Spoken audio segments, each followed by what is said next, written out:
Hi. Okay, so today, remember, we're making mind movies. We are listening to a story, and we're going to see if we can think about what that story would look like in our mind. So, we're going to listen to the story, but as always, I may have a couple questions for you. I also might ask you to close your eyes and listen your ears and see if you can see the pictures in your mind.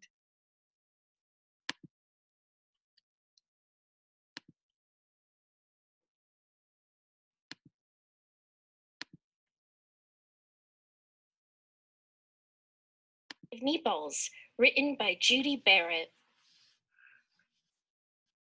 We were all sitting around the big kitchen table. It was Saturday morning, pancake morning. Mom was squeezing oranges for juice. Henry and I were betting on how many pancakes we each could eat, and Grandpa was doing the flipping. Seconds later, something flew through the air, headed toward the kitchen ceiling, and landed right on Henry. After Remember, we're learning about fantasy. So far, this seems like it could happen in real life, right? Somebody could be flipping pancakes and one land on somebody's head. It's silly, but it could happen. Let's see what happens next. After we realized that the flying object was only a pancake, we all laughed, even Grandpa. Breakfast continued quite uneventfully. All the other pancakes landed in the pan, and all of them were eaten, even the one that landed on Henry. That night, touched off by the pancake incident at breakfast, Grandpa told us the best tall-tale bedtime story he'd ever told. Across an ocean, over lots of huge bumpy mountains, across 3 hot deserts and 1 smaller ocean, there lay the tiny town of Chew and Swallow. In most ways, it was very much like any other tiny town. It had a main street lined with stores, houses with trees and gardens around them, a schoolhouse, about 300 people, and some assorted cats and dogs. But there were no food stores in the town of Chew and Swallow. They didn't need any. The sky supplied all the food they could possibly want. The only thing that was really different about Chew and Swallow was its weather. It came 3 times a day, at breakfast, lunch, and dinner. Everything that everyone ate came from the sky. Whatever the weather served, that was what they ate. But it never rained rain, it never snowed snow, and it never blew just wind. Sorry, guys. Something popped up and I don't know why. So we're going to continue the story. We might have a little repeat. I'm going to try to trim it. It's the beauty of technology, right?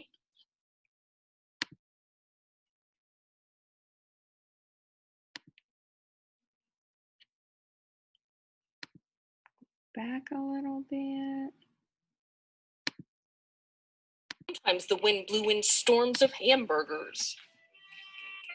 The people could watch the weather report on television in the morning, and they would even hear a prediction for the next day's food. When the townspeople went outside, they carried their plates, cups, glasses, forks, spoons, knives, and napkins with them. That way they would always be prepared for any kind of weather. If there were leftovers, and there usually were, the people took them home and put them in their refrigerators in case they got hungry between meals.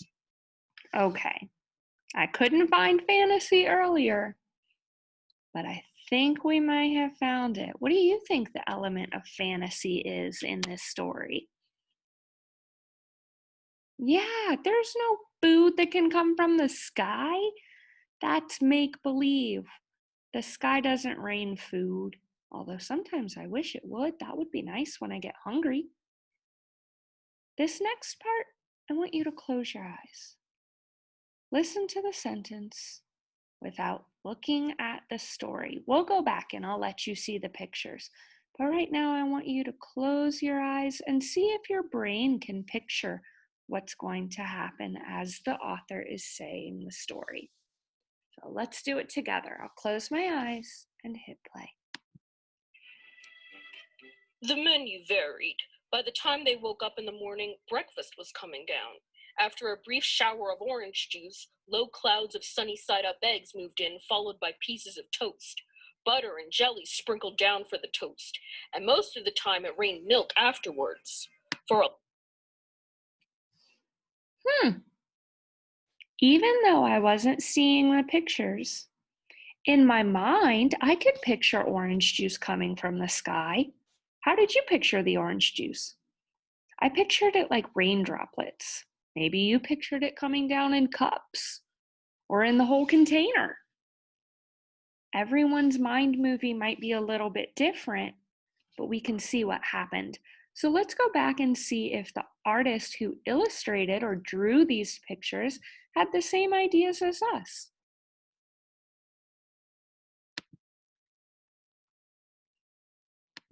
The menu varied. By the time they woke up in the morning, breakfast was coming down. After a brief shower of orange juice, low clouds of sunny side up eggs moved in, followed by pieces of toast. Butter and jelly sprinkled down for the toast, and most of the time it rained milk afterwards. For a lunch one day, That's so funny. The jelly wasn't at all how I had pictured it. I thought it came down in like little cups of jelly, but no, just jelly. As if somebody in the sky had just spooned it out.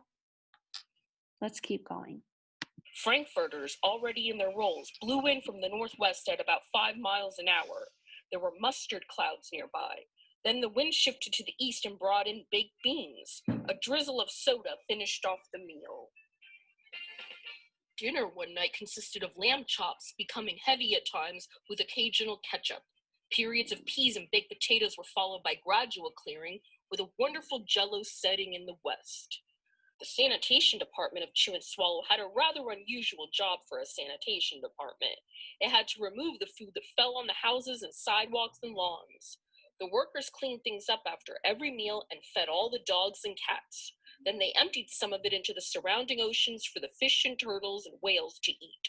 The rest of the food was put back into the earth so that the soil would be richer for the people's flower gardens.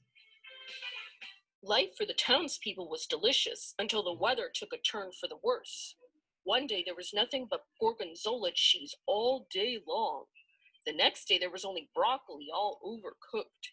And the next day there were Brussels sprouts and peanut butter with mayonnaise. Another day there was a pea soup fog. No one could see where they were going, and they could barely find the rest of the meal that got stuck in the fog. This does not sound fun. Kinda sounds a little gross. Think about when we had our plot yesterday. The beginning, we had the introduction and a little bit of maybe the problem. Now, this seems like a problem. Mayonnaise and peanut butter do not go together, and that is certainly not a meal. So now we're in the middle of the story and we have a problem. The food was getting larger and larger, and so were the portions. The people were getting frightened. Violent storms blew up frequently. Awful things were happening. One Tuesday, there was a hurricane of bread and rolls all day long and into the night. There were soft rolls and hard rolls, some with seeds and some without. There was white bread and rye and whole wheat toast. Most of it was larger than they had ever seen bread and rolls before. It was a terrible day. Everyone had to stay indoors. Roofs were damaged, and the sanitation department was beside itself. The mess took the workers 4 days to clean up, and the sea was full of floating rolls. To help out, the people piled up as much bread as they could in their backyards. The birds picked at it a bit, but it just stayed there and got staler and staler. There was a storm of pancakes one morning, and a downpour of maple syrup that nearly flooded the town. A huge pancake covered the school. No one could get it off because of its weight, so they had to close the school. Can you imagine us closing a school because there's a giant pancake on top of it? I don't know. I might come to school anyway and see if I can snag a bite. Let's close our eyes again and let's see what happens next in the story and see if we can make a mental picture. A mind movie in our heads. My eyes are closed. Are yours? Okay, let's listen. Lunch one day brought 15-inch drifts of cream cheese and jelly sandwiches. Everyone ate themselves sick, and the day ended with a stomach ache. There was an awful salt and pepper wind, accompanied by an even worse tomato tornado. People were sneezing themselves silly and running to avoid the tomatoes. Open those eyes. A tomato tornado? This book really is fantasy, but it's very fun. Did you picture a tomato tornado? Did you picture it like the tomatoes are all mashed up like ketchup and spun in a tornado? Or did you picture it like a whole bunch of actual whole tomatoes? Maybe you pictured it a different way. Let's see what the illustrator thought.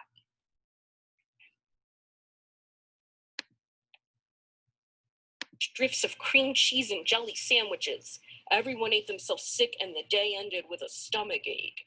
There was an awful salt and pepper wind, accompanied by an even worse tomato tornado.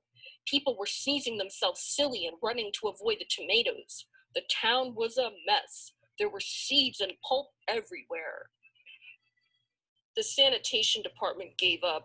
The job was too big. Everyone feared for their lives. They couldn't go outside most of the time.